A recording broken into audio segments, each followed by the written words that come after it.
Ito si Mig Zubiri kasi meron siyang binitawang salita tungkol dito sa impeachment ni VP Sara. Ito yung dapat natin pagtuunan ng pansin. Kasi yung palapit na po yung 20th Congress. Na by the end of this month, 20th Congress na. Yun. At pinapanalangin natin na sana magkaroon ng bagong Speaker of the House na yung patas. At sana din, dyan sa Senado, kung makikip yung current na Senate President or kung mapapalitan man, okay lang din, basta dapat yung patas. Yun lang naman ang concern natin eh. Ngayon nagkakagulo dyan sa constitutional crisis na ba ang tawag dito, Coach Oli, kung na witch hunt daw ito. At syempre, nagre-react yung mga pro-impeachment at saka yung mga makakaliwa. At sinasabi nila na hindi daw ito witch hunt, bagkus mayroon naman daw talagang mga ebidensya and may ang sinabi nung isang makakaliwa na I think nanalo na din as party list representative na ang gusto daw nila is makulong yung witch from the south. Ano masasabi mo dyan, Coach Oli? Itong pagiging yung constitutional crisis. Dati na yung sinasabi, magkakaroon talaga tayo ng problema kasi nga itong pamamalakad. Magkakaroon pa nga ng yung leadership vacuum coming from the president na hindi naman siya, di umano ang talagang nagiging presidente, yung bulong ng iba kaliwat kanan, na parang clueless ang nangyayari dito kay Marcos. Pag tinignan mo rin yung sa impeachment, parang wala na ring direksyon dahil ipokrito ang kinalalabasan. Dahil alam naman natin, galing sa masamang prutas, yung impeachment na yan, nagkabayaran po dyan. Yan po ay according to Chanco. So sa kanila mismo galing yan. Kada pirma niya magkano. Mas malaki pa yung nakubra nitong mga congressman, di umano, kaysa doon sa iimbestigahan nilang impeachment. So, para sa akin, dapat talaga ituloy yung impeachment. Pero pag tiningnan mo sa isang banda, unconstitutional din yung pagkakabuo ng pirma na yan. So, hindi dapat yan matuloy. So, ang labo talaga ng sitwasyon, and at the same time, meron pa yung pang fourth complaint na yan. So, yung one-year bar rule, questionable din. So, sa suma total, yung pinaglalaban nila is unconstitutional in itself. Hindi nila ini-explain yan. Basta ang sinasabi lang nila is hindi tayo lumabag doon sa one-year ban. Yun lang sinasabi nila. Pero yung question na 4 yung impeachment complaint sa loob ng isang taon, yung pang-4 yung ginamit, anong nangyari dun sa 3? Yung fast break yun eh. Kasi yung hindi una, nila maipaliwanag. final. Tapos nasundan agad. Halos magkakasunod yan. Sinundan ng second. And then sinundan agad ng pangatlo. Ako nga, sina-challenge ko sila. Pinagtatawanan ko, wala na yan. Tapos yung fourth, fast break yun. Bago lang mag-eleksyon, ipinasa in less than, ilang oras lang, nagkapirmahan, kaya halatang fast break yung sinasabi nila. Paano mo mababasa yung buong impeachment complaint na napumirma ka, doon pa lang sabit na. Hindi naman yung pagbabasa ang nagpapirma ron eh. Ang nagpapirma doon yung sinasabi ni Chanco. Yes. Talagang fast break yan, lahat na yan. Yung una, nagkabayaran na hindi naman nila or dininay nila bahagya, hindi naman nila kinrucify yung nagsasabi na nagkabayaran. Tapos itong 1-year ban o 1 year na hindi ka pwede, kailangan isang impeachment lang per year. Tsaka umamin si Garin na ang nag-ikot noong impeachment, yung articles of impeachment, yung anak ng presidente. Oo. So dyan pa lang, makikita mo na talaga na political. And nung tinanong mo, yung anak ng presidente, bakit niya ginawa yun? Anong sagot? Ikaw ba naman, ipahuhukay yung lolo mo. Gustong ipapatay yung mga magulang mo. Kailangan pa ba nating tanungin yan? So ibig sabihin, personal. So umamin yung anak na kaya nila pinush itong impeachment is because pinipersonal nila Na hindi dapat. na hindi dapat. Kailangan talaga kung may ginawang mali, dapat ebidensya. Pag tinignan mo, bad faith talaga eh. Ano sabi ni Marcos, ni BBM? Against siya dyan sa impeachment. Tapos yung anak mo unang pipirma. Diba? Anong klase yun? Wala kang influence sa anak mo. O sadyang niloloko nyo lang ang taong bayan. Gaya ng sinabi mo, hindi nyo papapasukin ng ICC. Ayaw nyo suportahan yan. Ngayon, pinahuli nyo, pinakidnap nyo si Tatay Digong, dinala nyo dyan sa dahig. Ngayon, na gustong ibalik dito si PRRD, ayaw nyo suportahan. Di ba? So, doon halatang-halata, mating-mati rito si BBM. Dito sa ginagawa niyan to, hindi niya pwedeng i-deny ito.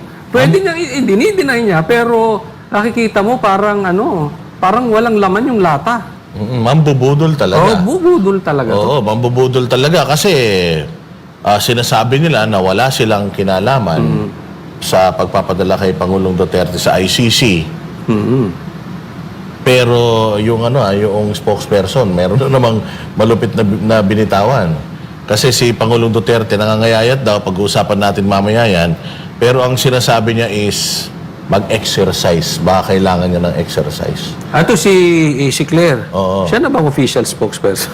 Hindi ko alam kasi supposedly USEC siya pero siya yung nagiging spokes ngayon. Ang pulso ng netizen, nung nakita natin, kasi kumalat yan sa social media, nakita natin yung mga comment. Ang kino-comment doon kasi is, akala ko ba, wala kayong kinalaman doon. So bakit hindi na lang ninyo i-wish na makabalik si Pangulong Duterte sa Pilipinas? So at least, gumawa kayo ng paraan para makauwi si Pangulong Duterte dito sa Pilipinas. Well, obvious naman na sila yung nagpadala doon. Pero dinideny nila yun eh. So since dinideny nyo yun, bakit pinababayaan nyo si Pangulong Duterte na nandun doon? Mr. Denial to mga to. Hindi lang dinideny nila yung pagpapakidnap kay PRRD, pati yung pagbalik. Dinideny nila. So talagang deny sila. Pero bigyan ko lang ng komentaryo itong kay Claire. Sinasabi niya dapat kasi nangangayayat na, so kailangan mag-exercise si PRRD. Diyan magaling si Claire. Pag tinanong siya ng reporter Patungkol sa Duterte. talagang siya, May sagot. bakbak siya, may sagot. Pero pag tinanong patungkol sa programa ni BBM, wala siyang magsagot. Lagi siya, mukha siyang tangang abogado. Ganun siya mukha. Pero pag patungkol kay Duterte, mukha siyang attack dog na vlogger. So Totoo. dalawang katauhan nitong si Claire. Tangang abogado, tsaka attack dog na vlogger. Yan, totoo naman vlogger to eh.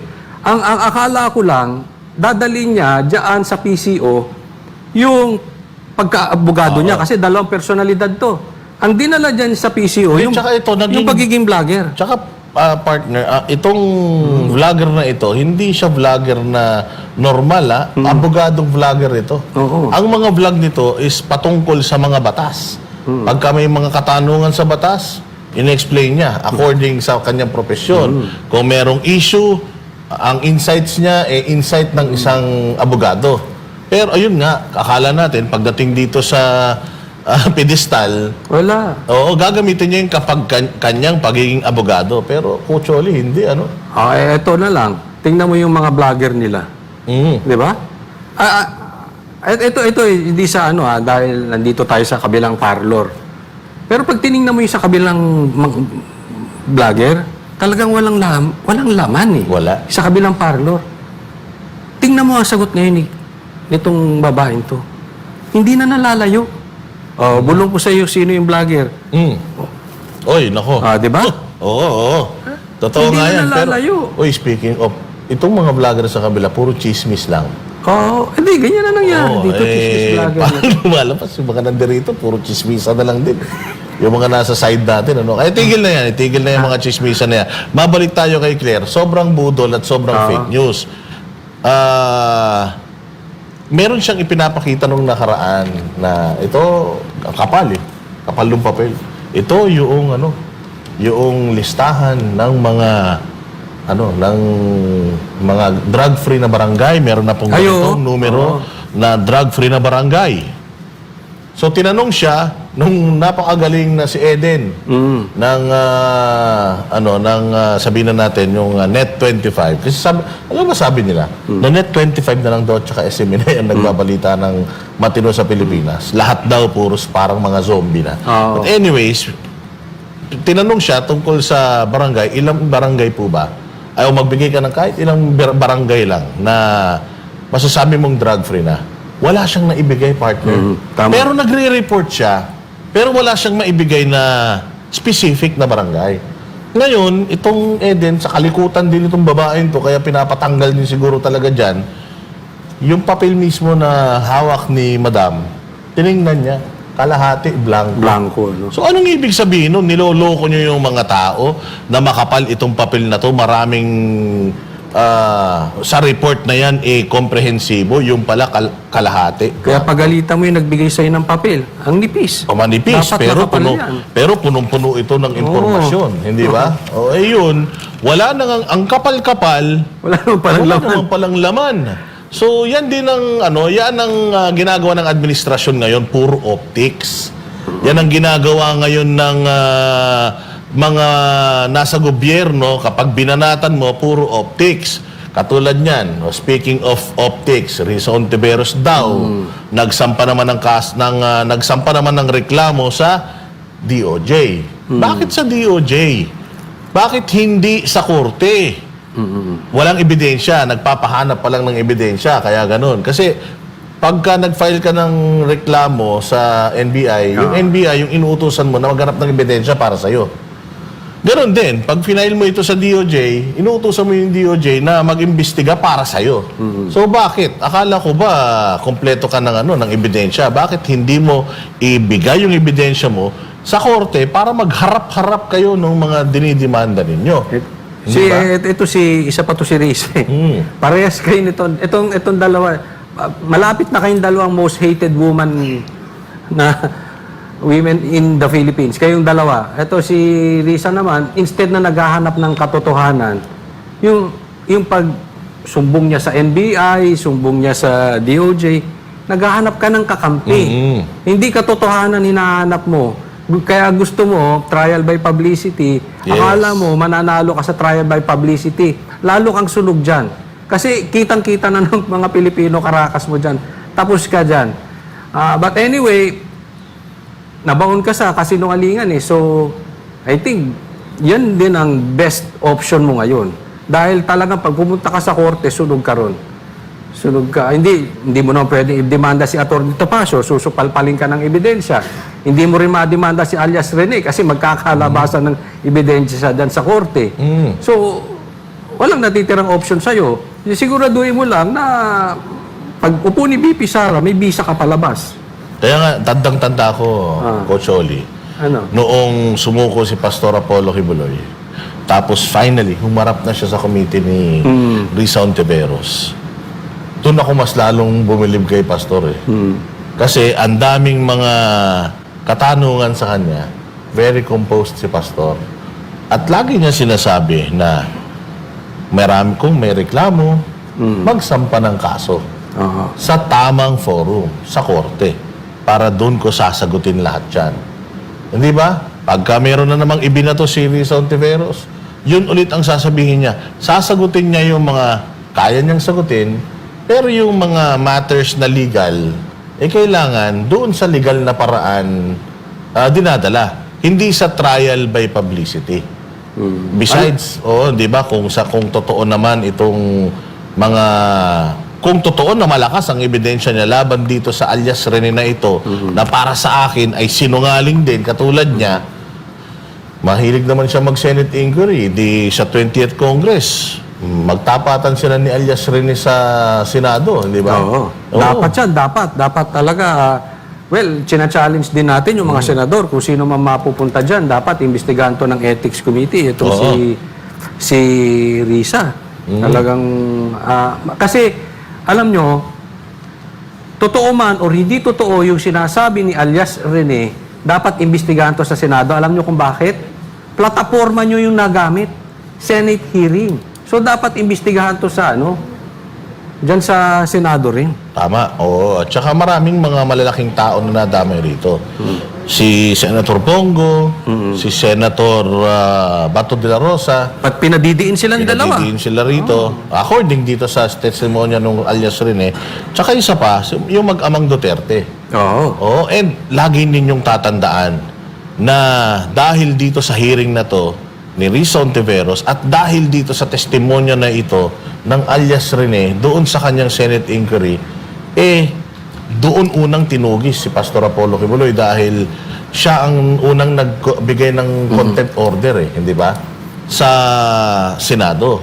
Kaya talagang importante ito kasi hanggang ngayon si Pastor Apollo Kibuloy nakakulong pa rin. Si Pangulong Duterte nasa nasa ibang bansa. Hindi ba? At kung ano-ano pa nag-stem dito. Pero pag-uusapan natin ulit yan sa pagbabalik ng Banateros kung Pero babalik ano pa mo, tayo. ako, may masasabi ako. Sige. Itong itong kay Risa, dapat imbestigahan talaga ng Senado dahil nasisira yung institusyon.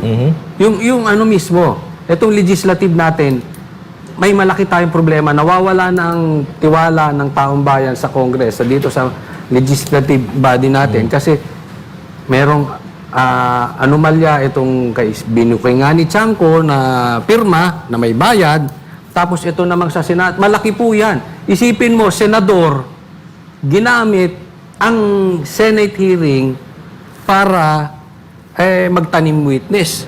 So delikado, kaya kailangan talagang ano yan. Magbe-break sana kami. Kaya lang, hindi na kami magbe-break kasi biglang dumating itong aming bossing na si Barat Bay. Ayan, bigla siya sumulpot, di ba?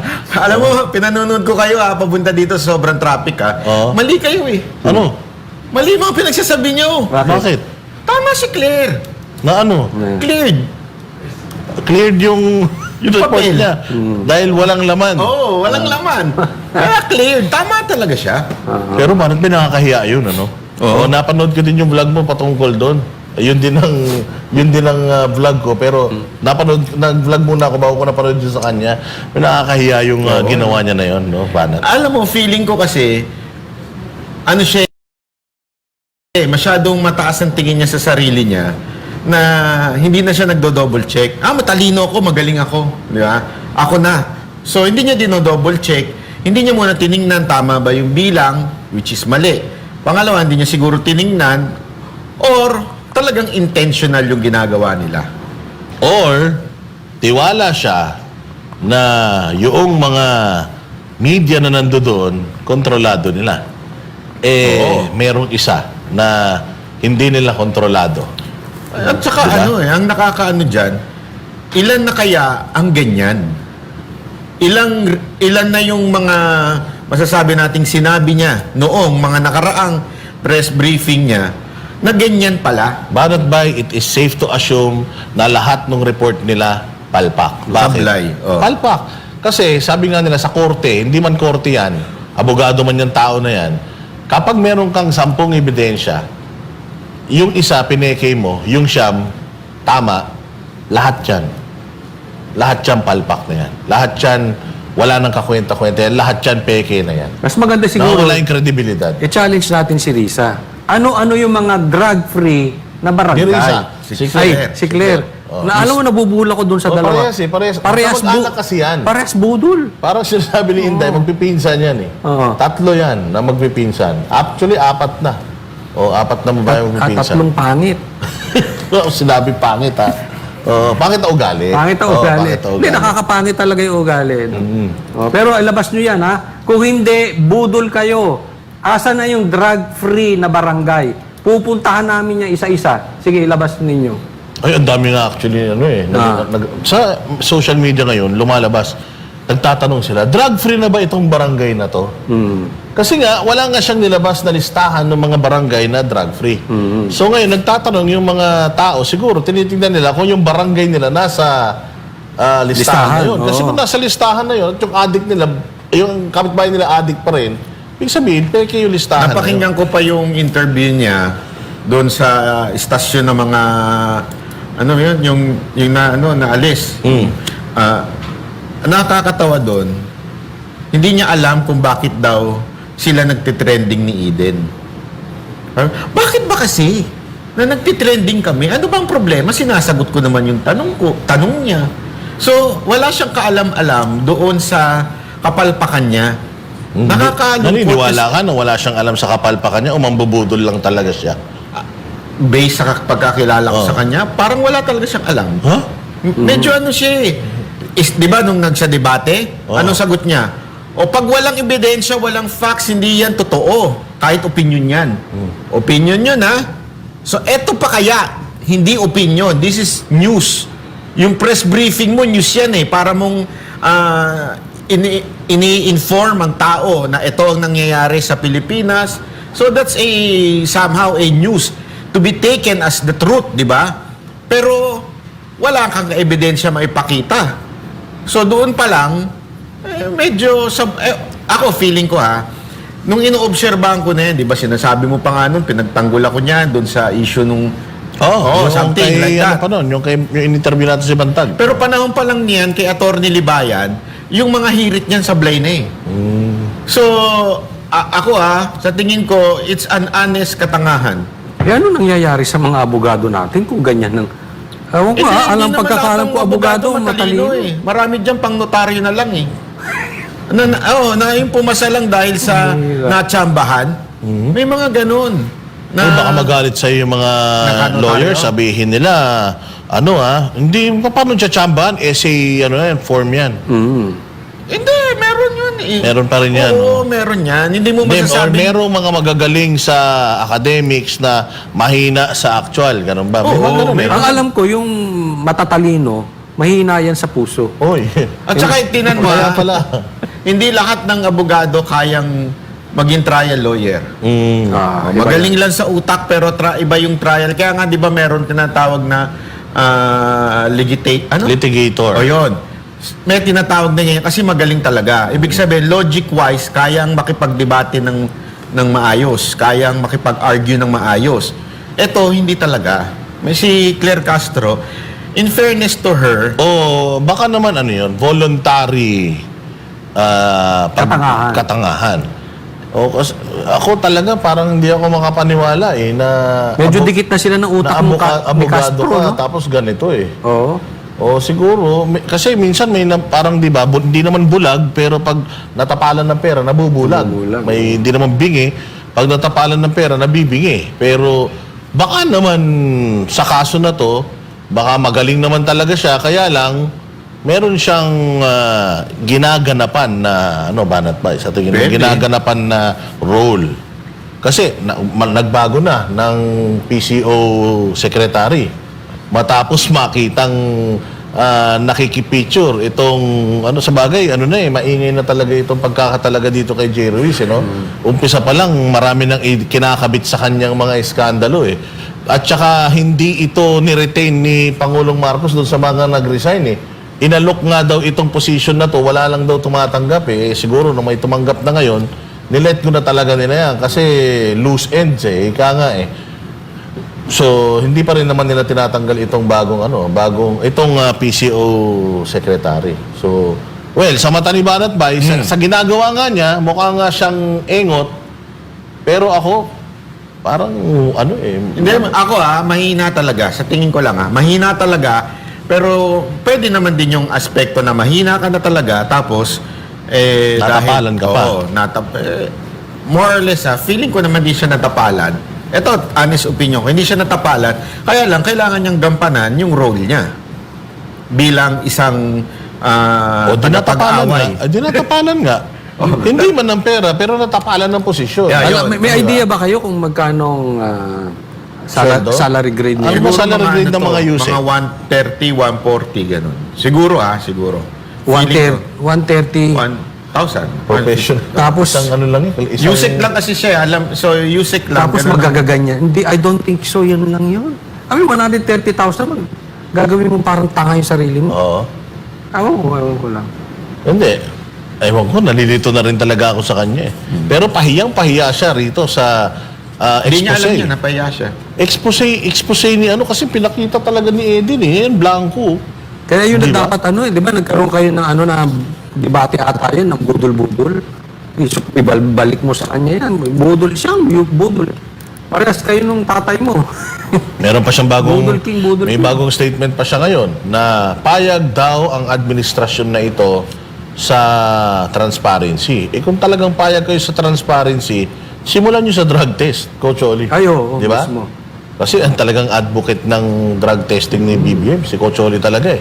O sinasabi nga, kasi ang Martin Romualdez, sinasabi din niya, ini-invite doon niya yung mga tao na ma-involve dito sa paggawa ng budget para sa 2026. At ito, sinasabi naman ni Bongbong na kailangan transparent tayo. Wag na tayong magpolitika, transparent tayo. Oh, ganun ang pinalalabas nila ngayon. Coming from him, Kaya nga, simulan natin sa drug testing. Oo. 'Di ba? Sa hair follicle drug test. Kasi Speaking of drug test, bakit wala si Kat? ayun nga. Bakit? Bakit drug test? Sikat. Hindi, kasi siya yung may revelasyon eh. Oh, yung may Siya mga mismo witness daw siya eh. At saka may mga USB daw siya. Oh, asan na ba siya? Wala eh. Baka hinahanap yung USB Sa niya. yung namin hahanapin. Hindi. Meron lang, baka intermittent kasi nga. Tanggalin na natin kaya yan si Kati, no? Pinapaasa lang niya tayo. Parang ito si Kati, sinasaktan ng puso natin. Magaling magpaasa eh. Kahapon lang sinasabi Biro, na. binibiro ka lang namin ha. At sa susunod, punta ka uli ha. Hindi, sabi nga niya, mag-iisang linggo daw siya eh. Malay mo naman, sumulpot bukas siya at sumama ka nila Master Judea. Parang palitaw, no? Lulubog. Para sa barko eh. Hapon sabi niya, ba't lakas-lakas wala mo siya pa. ngayon? Wala ka naman sakit kahapon. Lumabas daw kayo kagabi. Mo ko. Sabi. Ako pa, lalabas. Baka maniwala yung mga yan. Pero ayun na nga, hindi kanina rin pinag-usapan din namin Banat Bay. Wala ka pa eh. Yung away-awayan, hindi pa rin pala tapos yan. Oo nga. Oo. Sige, ano masasabi niya? Oo, ano masasabi mo dyan? Hindi, kami nangaral na kami ni Coach Oli. Ikaw, may Ewan gusto. ko. Hindi, kasi baka dahil sa away-awayan na yan, kasama natin dito paminsan, baka Okay sabihin lang nila, naman. kumakampi tayo sa kanya. Bakit? Sino ba kaaway niya? Yun pa rin, yung mga dati pa Sino rin. ba kaaway nito, ni Kat? Ha? Sino ba kaaway niya? Kaaway niya. Naguguluhan na nga ako eh. Actually, naguguluhan ako sa sino-sino ba magkakampi, sino magkakaaway. Ewan ko. Ay, so at least hindi ka interesado. Oo. Oh, hindi mabuti na yun. Okay na yun. Huwag mo nang tanongin kung sino magkakampit tsaka magkakaway. Hindi Try kaya natin mag-away-away. Ayun na nga eh. Gusto ko mag-away-away tayong tatlo. Kaya lang, wala eh. Solid ang Banateros eh. Oo, hindi tayo magigibay. Pero kanina, napag-usapan na rin namin Banat Bay yung sa kay Miguel Zubiri at tsaka idagdag na natin yung sa Senate presidency. Dahil sabi ni Jinggoy, mukhang malakas mukhang malakas si Chis Escudero na magstay. At sinasabi naman nito ni Mig Zubiri na Eddie Wow. So mukhang team Soto si Mig Zubiri. Pero nagugustuhan ko yung mga ginagawa ni Mig Zubiri lately Una, yung sinabi niya na witch hunt, yung impeachment. Pangalawa, yung gusto niyang iban ang Pogo sa Pilipinas. Tapos, yun nga lang, pagdating dito sa Senate presidency, Alam mo, meron siyang tinanong ko rin yan eh. Okay din yan, pero alam mo, kasi mga politiko, doble kare. Oh, maaring sinasabi lang niya yan kasi gusto niyang maipanalo yung mga Duterte senators. Kumampi sa kanila.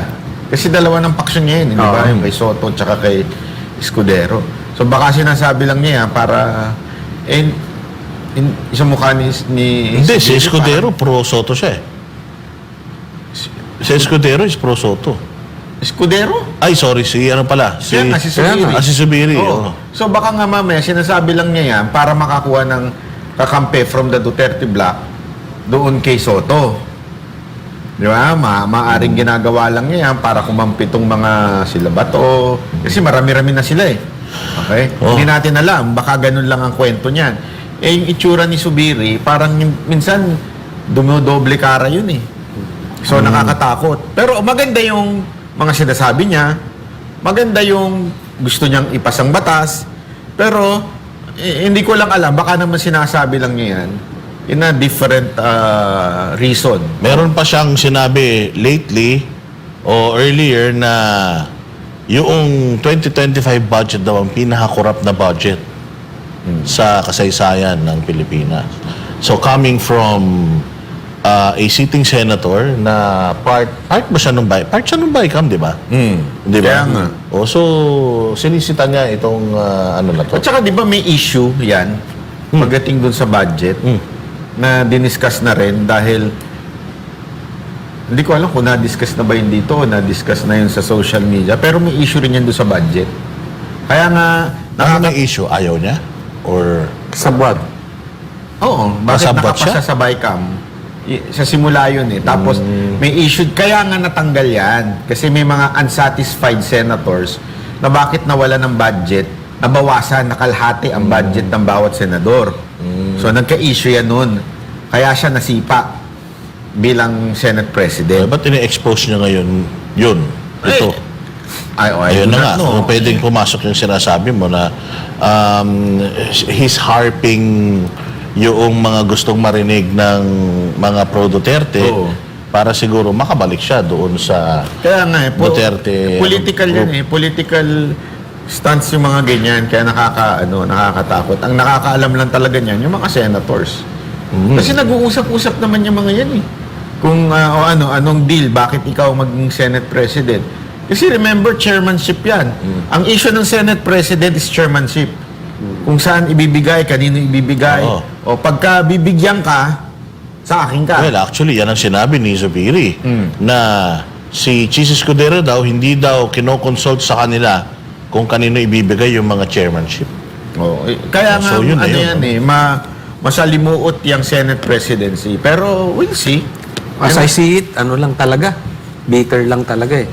May tinutulak pa nga, may sinabi pa yan na deserving naman si Titi Soto, si Deserving naman, lahat Oo. naman sila. Pero alam Pero mo mabigat na din kasi yung sinabi ni ano. tinutulak niya yung agenda niya. Yun ang pakiramdam ko dito sa Mabigat tao. din kasi yung sinabi ni Zubiri na inilalagay sa mga position o yung mga committee, inilalagay daw ng mga ng mga chairman incompetent daw. So medyo nag-react si Jinggoy na, teka, are you saying na incompetent yung mga kasamahan mo dito? So parang binabanatan mo yung mga sarili mong kasamahan, parang gano'n eh.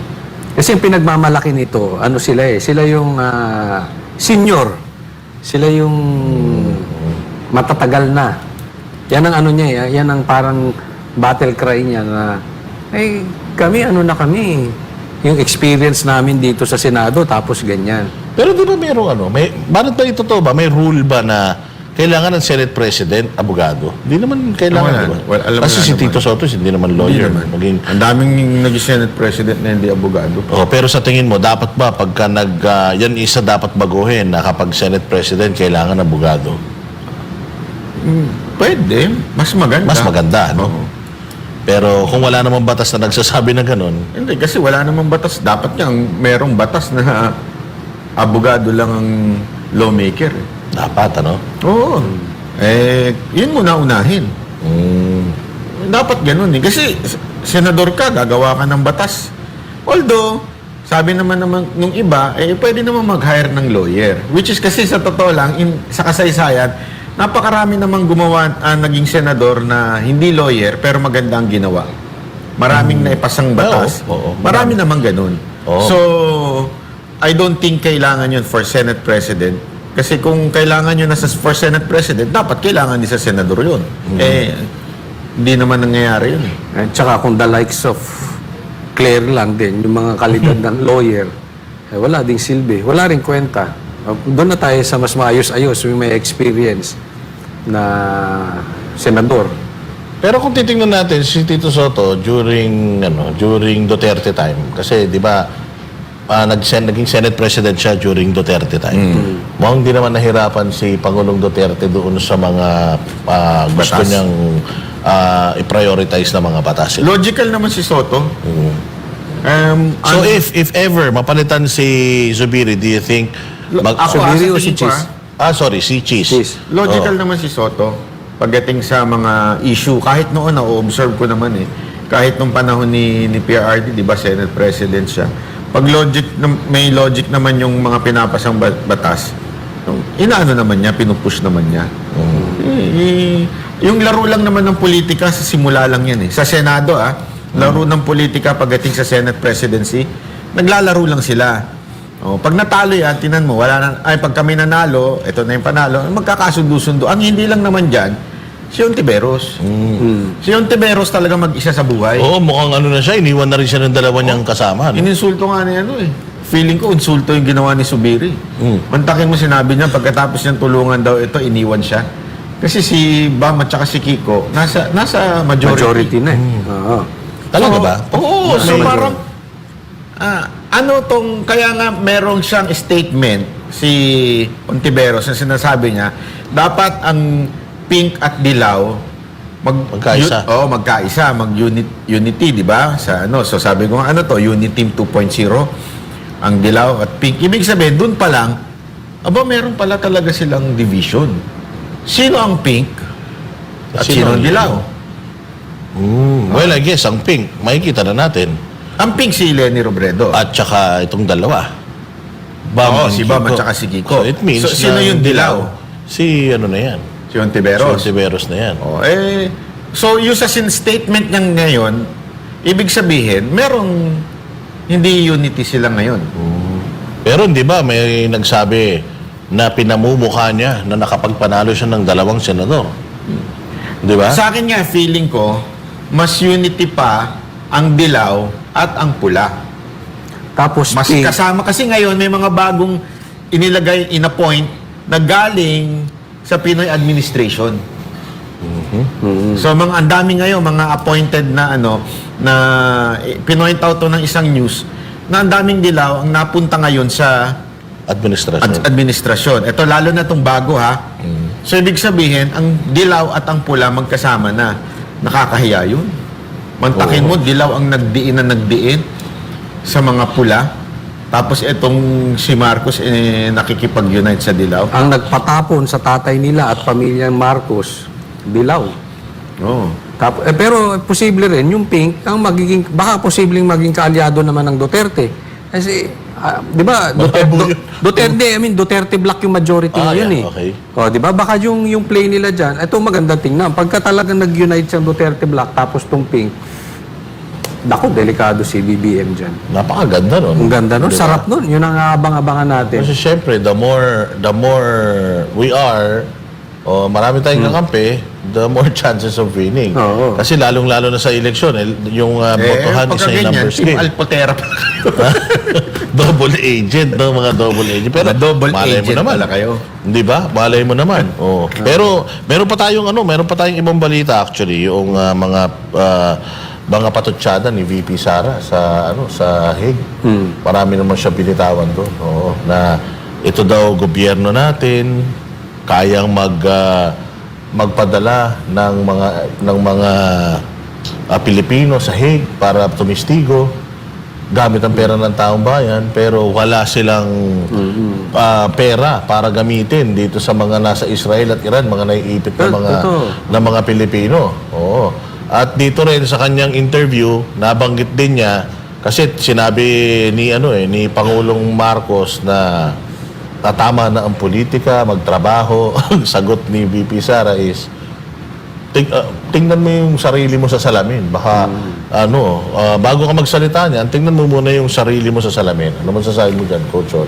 Wala nang naniniwala doon sa sinasabi. Ewan ko pero kahina naman talaga ng utak mo kung maniwala ka doon. Siguro sila mismo, even yung mga senador, congressman, secretary, alam na lang nila to puro politika na itong nangyayari.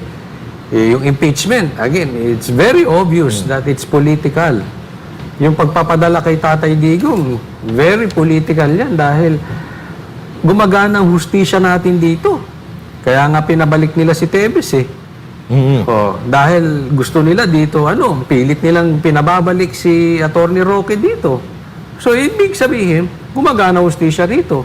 Pagdating naman kay PRRD, dinala doon. Bakit? Para yung influence ng Duterte mabawasan. Kaya lang, nagbabackfire, lalong lumalakas ang Duterte. Kaya nga may nag-message sa akin na mananalo, ito ang question niya exactly. Mananalo kaya sila Leni sa 2028? Paano kung hindi mapauwi ni BP Sara si PRRD? Yun ang question sa akin. All the more, sabi ko. Kasi gagalagalit na yung taong bayan eh. Kung hindi talaga at may masamang nangyari, wag naman sana. Pero kung talagang nangangayayat na si PRRD at may masamang mangyari, lalong, ano, Speaking of that, skin and bones. Oo. Now, according to Elizabeth Zimmerman, skin and bones. According naman to VP Sara, yun daw isang braso niya, dalawang braso na ni Pangulong Duterte. Ni Ano, Pangulong delikado yan, Boss Dada. Kasi pag para sa may edad, Yun, yan, ang maganda tinatamaan talaga, ang talagang nababawasan dyan, muscle. Paano mo nalaman? May Hindi, makikita mo yan. Pagka talagang nababawasan na yung muscle, Tumadami pa naman. Pwede pa. Okay. diyan na nanghihina yung tao, diyan nadadapa, diyan nadudulas. Pag nadulas yan, tuloy-tuloy na. Kaya nga, lagi kong suggestions, given sa, sa father namin, tuloy-tuloy yung exercise. Para yung muscle, kasi normal sa tumatanda, talagang lumiliit ang muscle, manghihina. Tama yung ano pala ni Claire Castro. Nasabi niya, exercise lang yan. Oo, kaya lang, ang effect nito, ang talagang critical sa may edad, yung stress, yan ang killer. Alam naman natin si Tatay Digong, ano yan eh, hindi naman mahilig sa tao yan. So, Sana yan sa nakakwentuhan. sociable person yan, oo. Kaya Tapos, maganda yung ngayon na ginawa na at least kahit paano, 4 times a week yung dalaw. So, 4 times a week siyang may makakausap. hindi, dapat, Kailan ka ba dapat dadalaw? Ha? Kailan ka ba dadalaw? Malapit na. Antayin nyo lang. Kung Hindi po pwedeng dalaw lang, Boss Dada. Inagawa pa yung aeroplano. Nasasakyan namin papunta dyan. dapat may patulugin doon. Ayun na nga, conjugal visit, no? Oo, hindi. Hindi ba problema, mag-away-away, hindi mo pwede. Halimbawa, doon ka, pumunta ka, patulugin ka ron. At least, magdamag, alam mo na, mahilig. Hindi, na conjugal na-experience Kailangan kasi. ba may matindi Pag sinabi dyan? mong conjugal, asawa dapat yun. Huwag na yung ganun-ganun. Hindi pwede, hindi na conjugal visit yun. Ano na yun? Pero may matindi akong pasabog dyan. Ay, ano.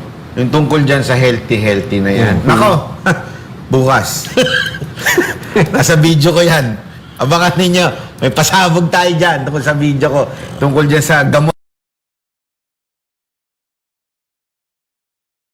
Healthy. Nako, Oh. bukas na lang. Pero, Banat Bay, nakakakaba yun ha.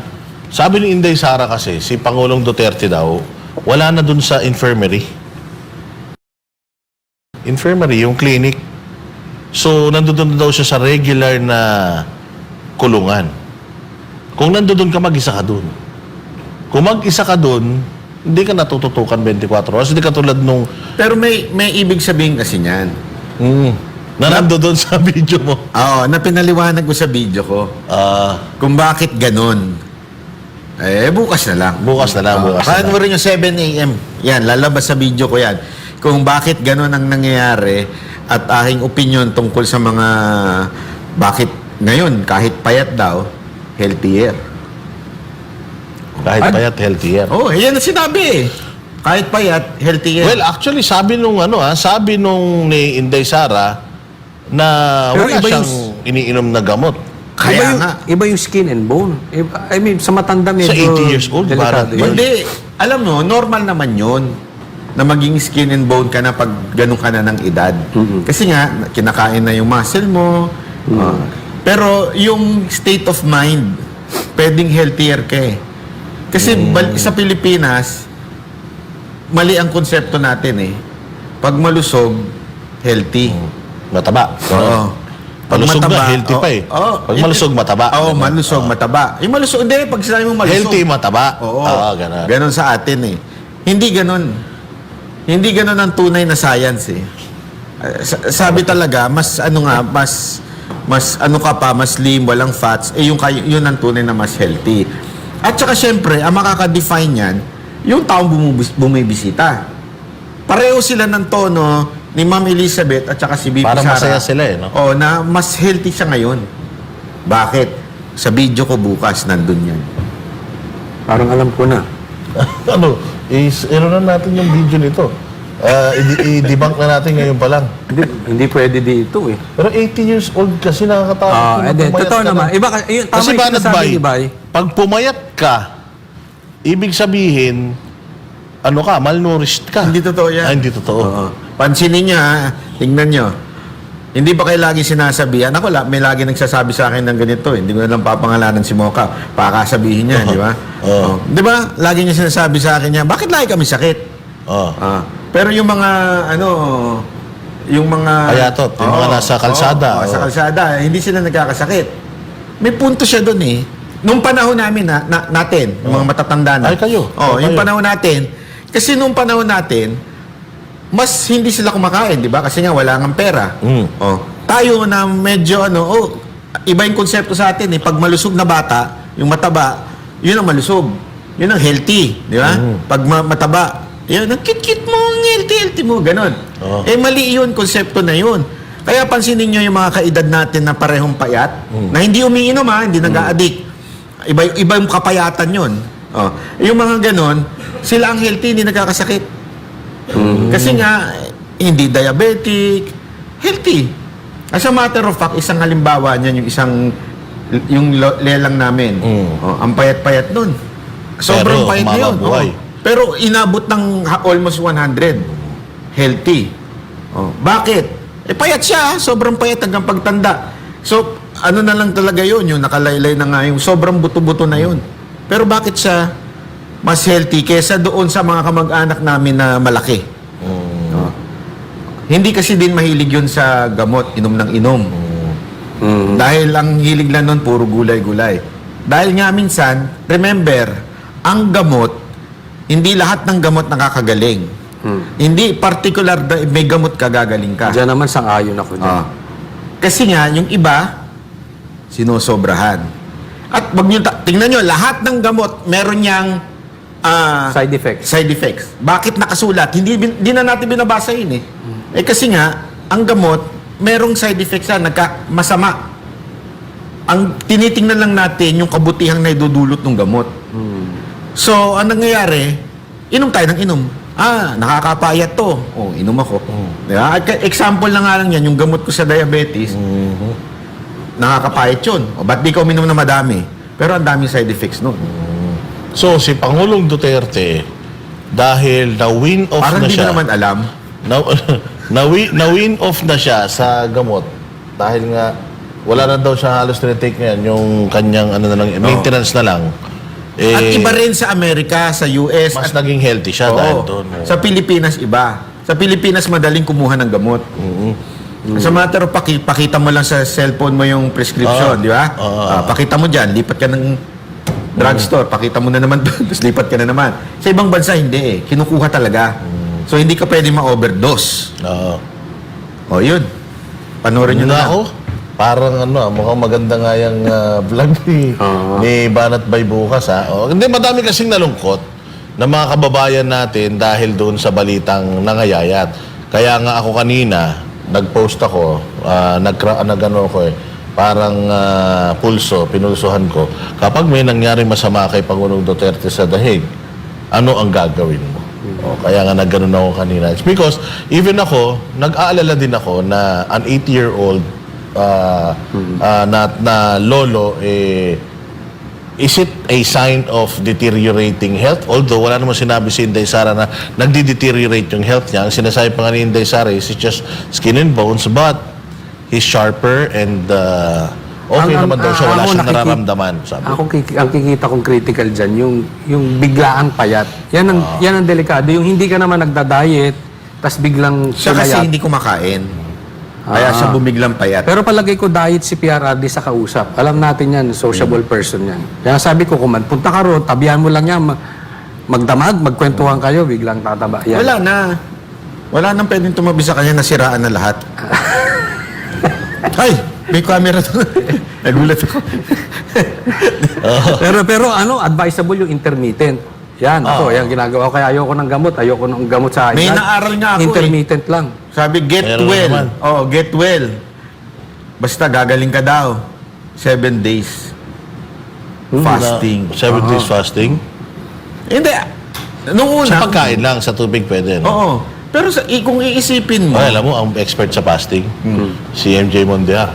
Diyan tayo magtanong. Kasi Hindi makita ko kasi si MJ kung Mondiar, iisipin mo, maganda katawan niya if it is bad, why would the scripture says fasting?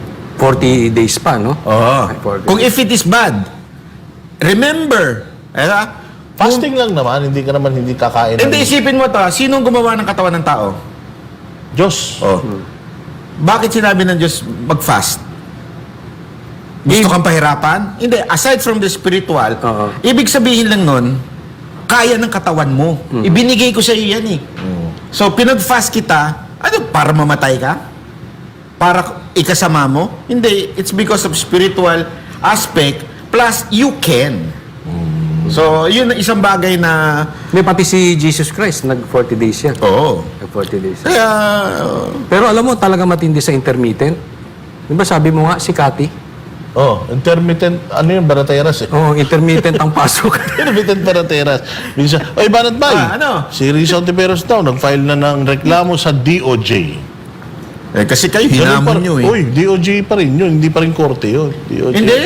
Pwede doon. Sa, Sa piskal, oo. Sa piskal. mag-imbestiga. Sa Oo. piskal yun, pagka nagkaroon ng probable cause, diretso yun sa korte. Oo nga. So, ibig sabihin, yung DOJ ang maghahanap ng probable cause. Halimbawa ako, hindi siya yung parang ito, ebidensya ko, bam, bam, bam. Ito yung Hindi, magpipresent sila ng ebidensya. diretso sa korte, di ba? Hindi, magpipresent siya ng ebidensya doon. Oo, yun na nga. Tapos, kailangan mo sumagot. Tatawagin ka, pasasagutin ka. Yun nga yung ano. So, anong masasabi mo dyan? Palagay ko, kasama ka na doon. Okay Feeling lang, ko basta din. kasama ko si Banat Bay. Hindi naman tayo natatakot eh. Wala naman. Kasi pagka Wala tayo titingnan mo, natatakot wala namang siyang hulog yung siguro ginagawa niya na yan para sana, ang akin lang, isama mo yung nagsalita. Oo. Oh, sino? Baka naman kami na namang mga nag-react lang. Isama mo yung nagsalita, pambira ka o. Di ba? Si alias Rene, si alias Rene. Oo, si Rene mismo ang At saka pakisama si Topacio. Oo, hinahamon siya eh. Oo. Pambira ka. Siya ang daming binubulgar eh. Oh, pero bitin ba kayo, mga netizens? Kayo mag-alala, mag-upload si Banat Bay ng vlog niya bukas, si Coach Oli at saka ako, mapapanood nyo kami sa mga vlogs namin. O, Banat Bay, sige na. Oo, kita-kits Makatawagan ulit, ka ha? muna kay Kati Binag. Nanawagan tayo kay Kati Binag. Ano nangyayari sa'yo? Ang dami mong status. Ang dahil mo status, ang dahil mo Absent ka pala. kaway. Oh, rektahin mo. Banateras ka eh. Rektahin mo. Relax lang. Huwag ka na mag-react dyan sa mga yan. Magdidemanda na daw eh. Ha? Ano madidimanda niya? Hindi ko alam. Kasi Sabi, Risa, sa dinimanda status niya. Kasi hindi siya dinimanda. Okay na yan. Kita-kita po tayo muli mga kabanateros dito lang sa SMNI. Pagtamang palakpakan, pagmalibanatan. Ako po si Banat Makay. At ako naman po si Coach Oli. At ako naman po, si Boss Dada, para sa Diyos.